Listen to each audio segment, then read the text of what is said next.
अस्सलामुअलैकुम बाळको આપણે જુનિયર કેજીમાં અંગ્રેજીનો વિષય છે તો આજે અંગ્રેજીમાં આપણે ચોપડીમાં આપણે નોટમાં પી ફોર પેરોટ લખાઈ ગયું છે હવે આપણે ચોપડીમાં લખીશું તો તમારી ચોપડીમાં પાન નંબર 21 પર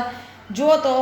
પી ફોર પેરોટ પેરોટ એટલે પોપટ પછી હવે બાજુમાં જુઓ અને ઘૂંટો તો ઊભી લીટી આપેલી છે એને આપણે ઘૂંટીશું ટપકામાં આપેલી છે ને પછી બાજુમાં ઊભી લીટી અને અડધું રકાર તો પી ફોર પેરોટ લખાઈ જશે હવે નીચે બોલો ઘૂંટો અને લખો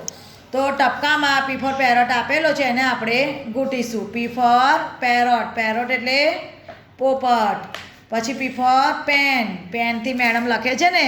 શું કહેવાય પી ફોર પેન પછી પી ફોર પિલ્લો તમે બાળકો રાતે ઊંઘો છો ને તો તકિયું લો છો ને ઓસીકું તેને શું કહેવાય અંગ્રેજીમાં પીલો પી ફોર પિલો પછી પી ફોર પીકોક પીકોક એટલે મોર P four parrot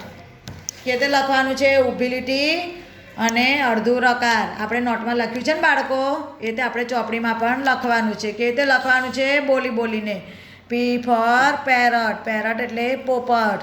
P four parrot parrot એટલે પોપટ પી ફોર પીલો પીલું એટલે તકિયું ઓસીકું P four pen P four pen P four peacock peacock એટલે મોર પી ફોર પીકોક એવી રીતે બધા ખાનામાં તમારે લખી નાખવાનું છે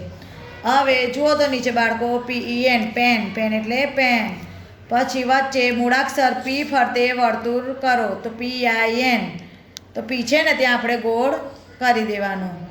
પછી જુઓ તો બાજુમાં TAPE તો પી છે ને ત્યાં આપણે ગોળ કરી દેવાનું પછી નીચે SHOP તો છેલ્લા પી છે ને ત્યાં આપણે ગોળ કરી દેવાનું પછી PEAR તો પી છે ને ત્યાં આપણે ગોળ કરી દેવાનું છે એ તો પછી બાજુમાં જુઓ તો